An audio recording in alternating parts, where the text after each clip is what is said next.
Welcome back to NB Media and Content. Today I'll be featuring the 2023 Ford Mustang, the 6th generation. Now many of you know there's a new generation Mustang coming very soon, but for Australian buyers you'll have to wait as demand is very high for that model. Should you place your order, or should you consider a run-out model of one of these? For this current generation, pricing starts from just over $50,000 and $75,000 for this top specification GT V8 model. In this review, we're going to answer that question. I'm going to run you through its model grades, the exterior design, go through the interior, have a look at the technology, I'll see how practical it is, look at the powertrain, and then I'm going to drive it to find out if this is really the performance car bargain of 2023. If you get value out of my content, please give it a like, share, and subscribe. Now the Mustang, there are two variants available. You can get it in either a coupe or the convertible. And in terms of powertrains, you can get it with a high performance 2.3 litre turbocharged 4-cylinder, or you can get it in a 5-litre V8. And depending on which one you go for, it'll either come with a 10-speed automatic transmission,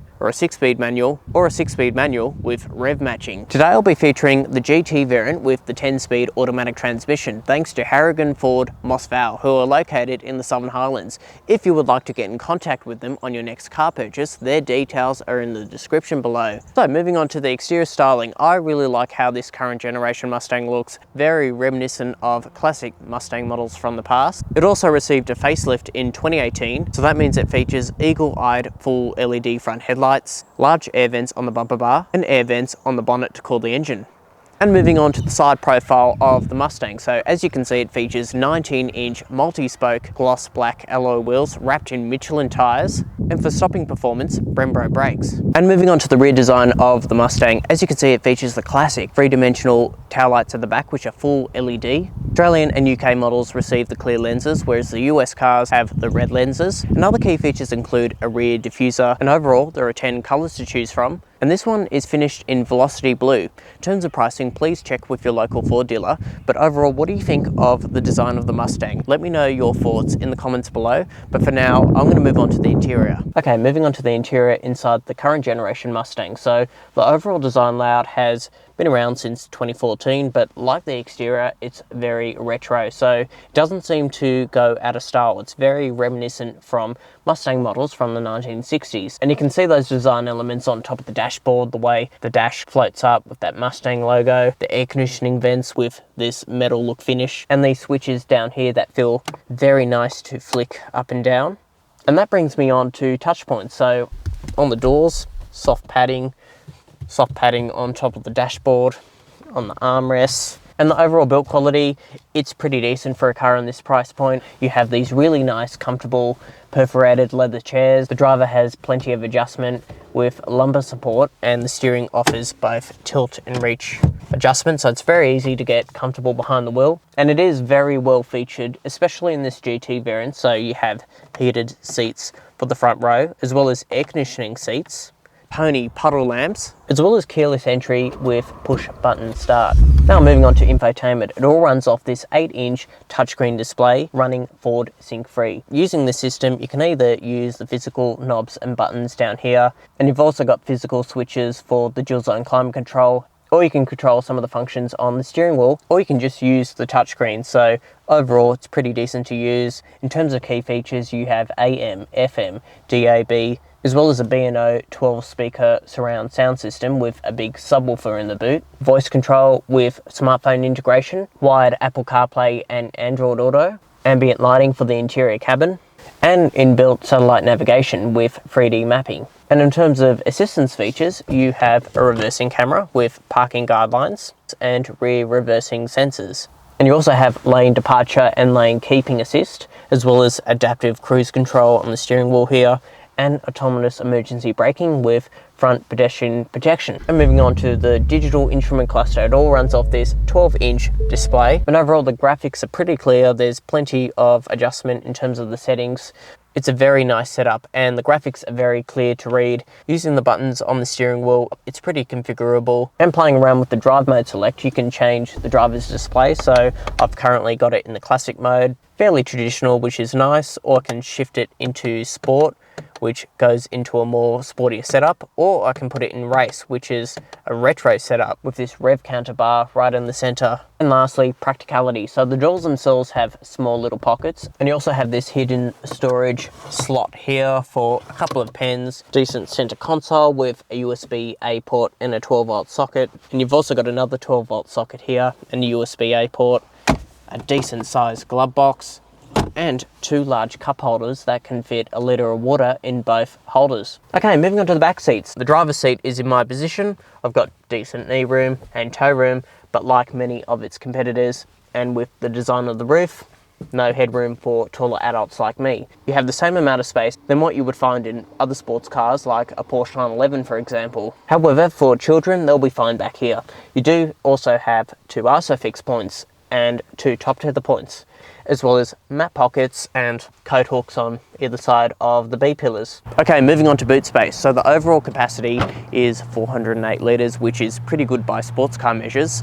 It does have a small boot opening, but overall pretty decent size, and you can also fold the rear seats down using the lever inside the vehicle. You do also have run flat tyres, no spare tyre, and you have a subwoofer on the right side of the boot floor. Now, nobody's going to buy this type of vehicle because of its practicality features. They're going to buy it for what's under the bonnet. So let's have a look at the powertrain. Okay, moving on to the powertrain. So the engine that this car is equipped with is the naturally aspirated 5-litre V8 engine, and it's also equipped with the 10-speed automatic rather than the manual gearbox. And it produces 339 kilowatts and 556 newton meters of torque without the assistance of a turbo or a supercharger. It weighs just under 1,800 kilograms, and in terms of fuel consumption, you'll be averaging around 13.5 litres per 100. So you're not going to be buying this type of vehicle to save money on fuel. However, you do have some additional cool features like line lock, which locks the front brakes and spins the rear wheels. And there's also a drag mode, which will help you achieve better 0 to 100 times. Also have an active exhaust, so you can leave it in quiet mode when you leave home so you don't wake up your neighbours. And if you switch it into sports mode, it will sound like this. And it's also easy to park as well. You've got the backup camera, good large wing mirrors, and yeah, so you can live with this every day. Okay, behind the wheel of the Mustang, let's start it up, see how it sounds.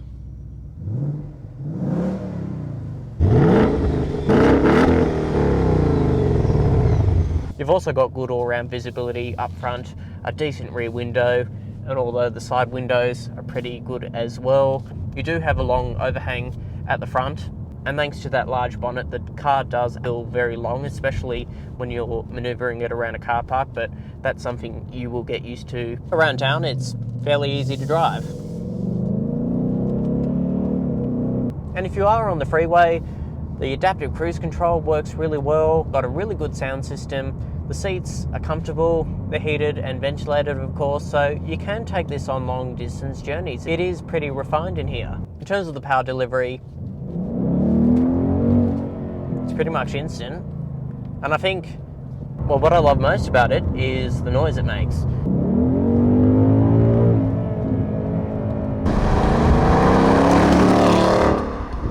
It has good stopping power and as well as sharp responsive steering. It is an electronic steering setup, so you can change the feel with this button here. So of course in comfort it's nice and light for everyday driving. However, if you put it into the sport setting, it just gets heavier and it feels like a proper traditional sports car. So there is a sense of an analogue feel which most car enthusiasts love. Now of course, if you put the car into race mode, it will disengage the traction control, makes it slide all over the place.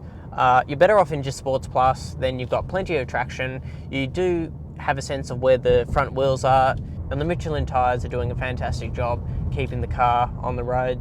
There's plenty of traction. But in terms of the driving experience, this is something you cannot find in most modern cars. But I think what will make this generation Mustang unique, it comes with the refinement and technology features you use the most, but it's not over-cramped with screens, driver assistance. It doesn't have all the screens around the dashboard, which not everyone likes in the newest generation. This is a traditional muscle car, whereas the new one, I think, will be set up to be a performance variant.